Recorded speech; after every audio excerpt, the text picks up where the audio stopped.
Today I'm behind the wheel of the 2021 Toyota RAV4 Prime, the plug-in hybrid one, and I'm going to showcase the interior of this thing. So let's get to it. So starting like normal, we're going to go from left to right. So over on the left, you've got your normal window switches, door locks, your rear mirror adjust. You've got some personalized settings. You can lock in the seating position for two different options, and of course the set button, door latch. Down low, there is a gas latch right there. It's kind of out of focus, but then you have your gauge, dim level button. You have an automatic high beam button, rain sensitive windshield wiper. You have a camera button, so if I push this button up here, gives you a cool view of what's going on outside the vehicle. 360 around, and then it'll pan out in a second. Shows you everything's around the vehicle. So I'm going to push that again to take it away. Next to that, you have a heated steering wheel. You have the button that turns on the plug, and then a rear hatch button. Moving to the center information cluster. So since this is the plug-in hybrid, instead of a normal tach, you have a cool gauge that showcases being off, when it's charging, when it's in eco mode, and when you're on the power. Over on the right, you have a fuel gauge and the battery level from when it's charging. In the middle, you get a nice crisp display that features many different things based on your taste. So I usually have it telling me something that the hybrid system is doing. So if you go all the way over to the left, you can see with the electric, if you run electric vehicle mode, you'd have 17 miles, and in the hybrid vehicle mode, you'd have 395 miles.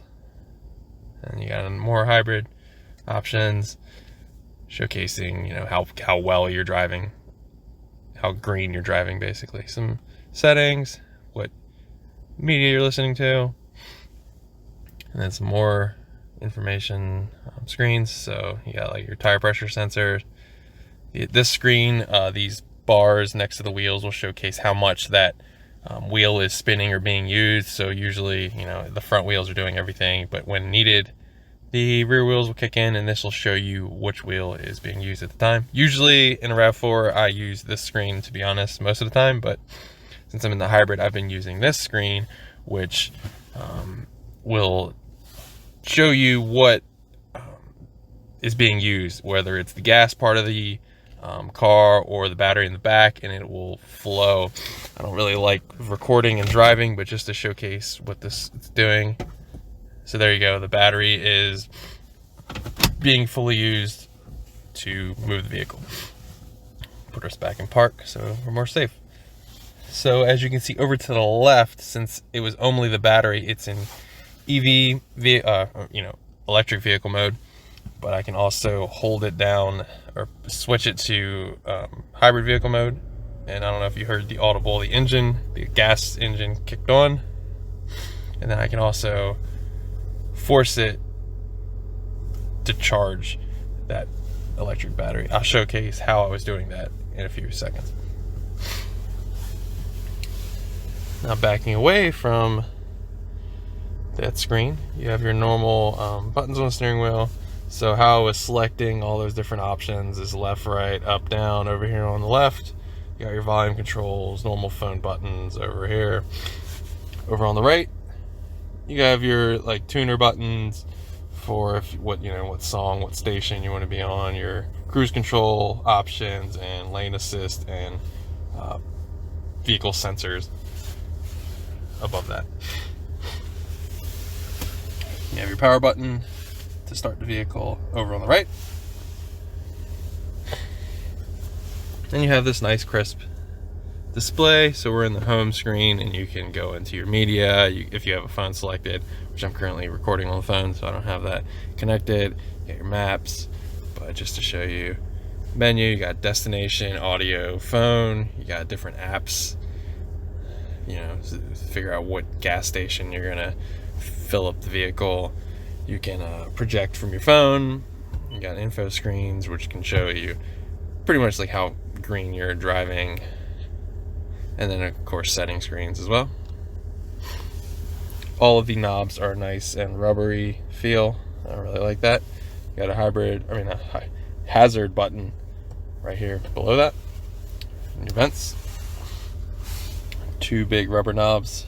So on the left, obviously, controls passenger side, temperature, and on the right is, driver's side, passenger side, and if you can sync them as well. So when I hit the sync button, based on what I am doing, AC button, and then I can turn the whole HVAC system off. You got, defrost buttons, eco button, the fan control to lower and raise, what flow, where you want the flow of the the HVAC system to go. A little below that, you've got heated seats and AC seats, or ventilated seats, however you would like to describe them. You have a traction control off button. Pushing that just displays up on the nav, and it'll stay there basically until you put it back on. And just give you another look, that is the engine charging the hybrid battery. Below that, you have your normal, what I call your smoke port for charging. You have a USB port right there. This is a charge pad, and like I always comment, I really like how Toyota does it because you have to turn it on. So there's a little button right here. Turn it on, you see a little green light, and now this is a charge pad. You push this button, you turn it off, you can put anything you want there. It will not, you shouldn't put keys and things like that on a charge pad when it's consistently, forcing energy to charge something that isn't there. So when you turn this off, you can put whatever you want there. Taking a step back, you have your gear lever. So you have park, reverse, neutral, and drive.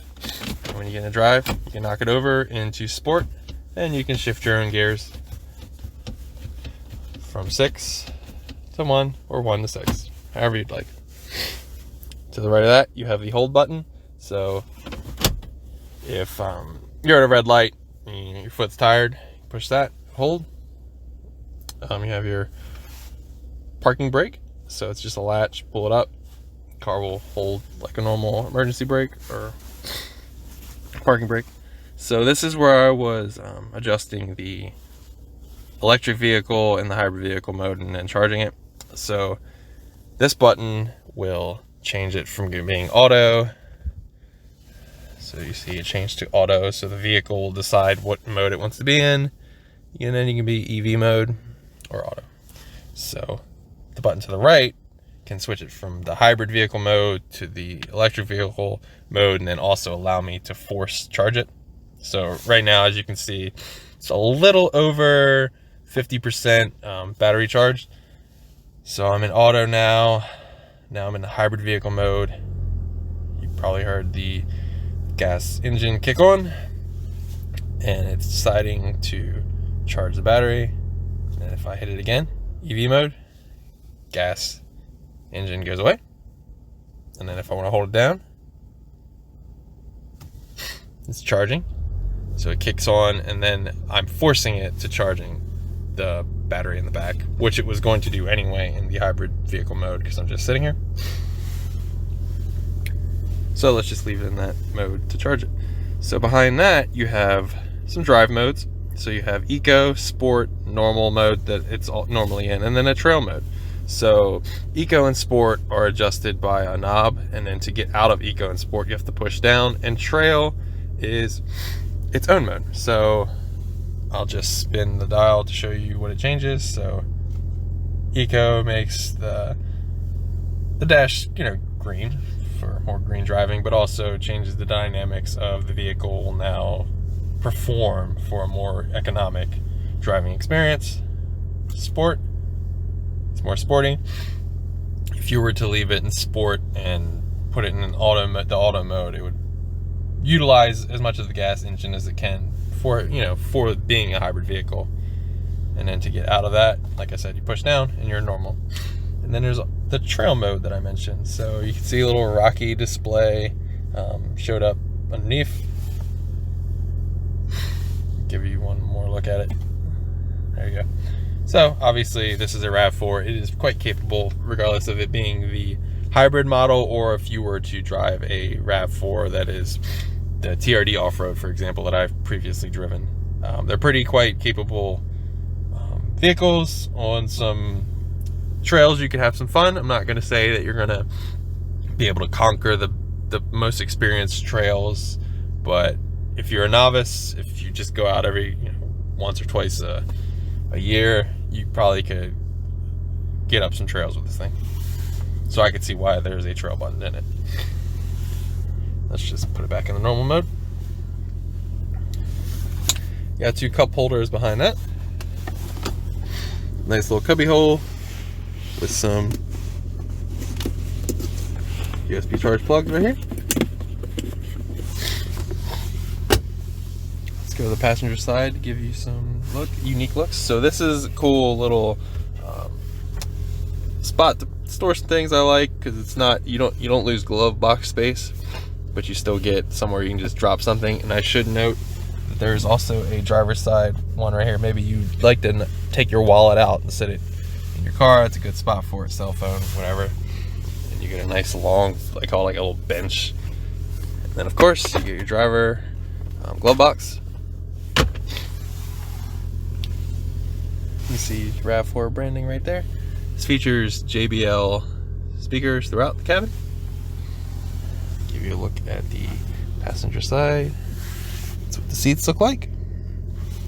It's 2 rows.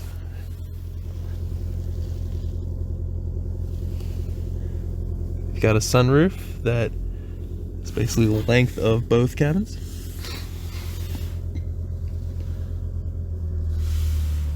The controls for the sunroof. And something interesting that I just figured out by accident. So this is obviously the rear view mirror, and if I adjust it, which is kind of hard to show, but it's actually showing me camera view from the rear. So it's not like a dim mode, it's just showing me everything that's behind me, which is kind of cool.